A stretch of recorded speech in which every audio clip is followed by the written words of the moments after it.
President Trump is vowing to take back the Capitol. I'm announcing a historic action to rescue our nation's capital from crime, bloodshed, bedlam, and squalor, and worse.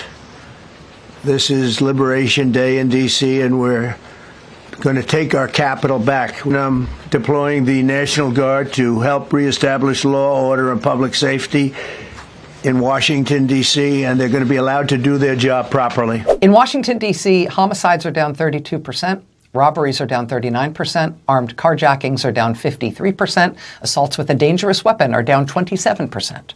In Washington, D.C., the rates of burglaries and assaults with a dangerous weapon are at their lowest point in 30 years. Nevertheless, because he's so tough on crime, President Trump today deployed hundreds of National Guardsmen and women into Washington, D.C. And you people are victims of it, too. You know, you're reporters, and I understand a lot of you tend to be on the liberal side, but you don't want to get mugged and raped and shot and killed. There was a lot of deception from the president there. So here's a reality check. The president was just flat wrong when he said it's getting worse now, not getting better. Crime in D.C., including murder, has fallen sharply since that 2023 spike. It fell in 2024. It's fallen further in 2025. What's up, everybody? Major Retired Richard Ojeda here. And guess who said back in April that the D.C. crime rate was down? Go on, guess. And if you guessed Donald Trump, you'd be right. You know who bragged? Leland, you know who bragged that crime is down in D.C. by 26% in April of this year? I'm sure you're going to say Trump did, but I have no idea. Trump did, yeah, Trump did. They took credit. They said, "Look, crime's down." Ken Martin, his acting attorney. No, it's important because when they wanted to show the statistics in their favor, they did. Look, it's down. Crime is down in D.C. Homicides are down in D.C. I think, Mehdi, you're making a mistake here because you're making a mistake here because it doesn't matter whether it's up or down. Did you know that the Trump administration just cut $20 million in security funding to D.C., which is weird because apparently crime is out of control. When you say it doesn't matter whether it's up or down, it does. Some of us believe in truth and facts.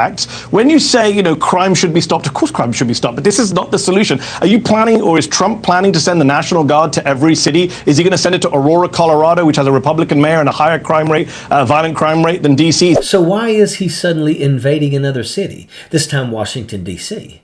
Is this just a distraction from the Epstein files, or is it the opening act of his authoritarian roadshow? This is about Trump wanting to do a power grab. This is about Trump's obsession with the military. You can pretend it's about. You think it's because Trump cares about crime in D.C. Really? Because I remember Donald Trump on January the 6th, 2021, not giving a crap about crime in D.C. Now, verb January 6th. Okay, sorry, Mehdi, no, Mehdi, come on. Let me finish my point. This is a short segment. I know you said that. 150 police officers got hurt. Project 2025, rolling out city by city across the country?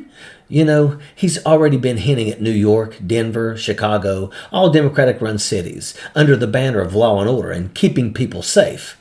Good God. Safe from what, Donald? Safe from homeless people who are the byproduct of policies you helped create? Let's get one thing straight. This whole operation isn't about public safety. It's about optics and revenge. You think it's really about crime?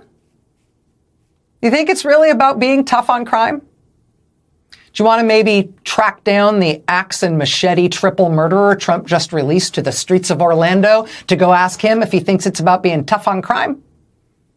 Or you maybe want to pop in to ask Ghislaine at that Bureau of Prisons crown jewel facility that kind of looks like a community college? And here's the story Trump doesn't want you to see. Murders fell to 187 in 2024, and they're already down another 34% in 2025. Violent crime overall, the second lowest since 1966. Carjackings, lowest monthly figure in more than 5 years, and down 87% from 2023. These aren't cherry-picked figures. They're confirmed by FBI stats, city data, and independent trackers. If D.C. is at a 30-year low for violent crime, what's the emergency that requires stripping local control and deploying the military? The answer is there isn't one. The crisis is a political invention written directly into Trump's executive order, so it's not just rhetoric, it's on the official record. And that's the oldest authoritarian move in the book. Write the fiction into law so you can use it as a weapon. Nixon did it when law and order became his shield during Watergate. Reagan leaned on it to push drug war crackdowns that hollowed out communities. George W. Bush packaged it as the Patriot Act, selling safety while expanding surveillance far beyond terrorism. The playbook is timeless. Inflate a fear, enshrine it in policy, and cash in the power. Then there's the propaganda wing of the operation, the on-air enablers who take Trump's narrative and try to make it sound like common sense. Between Bash, Dale, and Hasan, the entire charade gets dismantled in real time. Trump pushes the manufactured crisis. Vittert tries to prop it up, and the facts knock the legs out from under both of them, leaving the lie lying there for everyone to see. Donald Trump is sending the National Guard into Washington, D.C. 5 years too late. He didn't activate them on January 6 when his private army of insurrectionists was smashing their way into the Capitol, hunting lawmakers, and trying to overturn an election. He stood by, smirking, while the biggest crime spree in the city's history played out live on television. And now I'm supposed to believe this sudden tough-on-crime act is about public safety? Give me a break. This is not about crime. This is a show. 200 troops in a city with over 5,000 uniformed police officers is not law and order. It's a photo op. I've seen this play out before, just like Los Angeles, where guard members sat around bored, sleeping on floors, no showers, no restrooms, nothing to do. He'll get his pictures, he'll get his B-roll, and the cult will eat it up because they think he's owning the libs. That's all this is, political theater with rifles.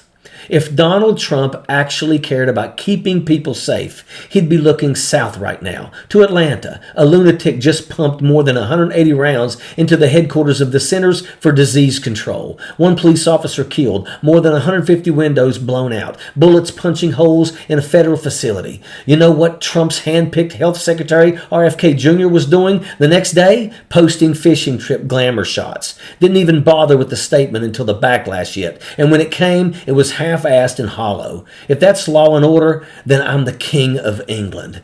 This isn't about protecting the public. This is about control. This is about putting the D.C. police under direct federal command, stripping the mayor of authority, and using that as a dry run for Project 2025. This is about putting military boots on American streets, turning blue cities into props for his campaign rallies. And I'll tell you right now, today it's D.C., but tomorrow it's going to be New York, Chicago, Los Angeles, Baltimore, Oakland. Notice something? Not a single Republican-run city is on the list. Not one. It's not about crime statistics. It's about punishment. It's about intimidation. It's about building his dictatorship one deployment at a time. And you know what's even scarier? They're already floating trial balloons for rolling back your rights. Remember when they swore up and down they had never overturned Roe v. Wade? Gone. They said they'd never touch affirmative action. Gone. Yeah, now they're talking about gutting contraception, killing gay marriage, and even repealing the 19th Amendment. Yes, the one that gives women the right to vote. Don't laugh. These people are dead serious, and they've shown us they'll do it if they think they can get away with it. And while all this is happening, way too many people in positions of power are staying quiet. They're protecting their careers, their perks, their health care plans. They'll bend the knee and lick the boot before they'll risk speaking out. That's silence, that's complicity.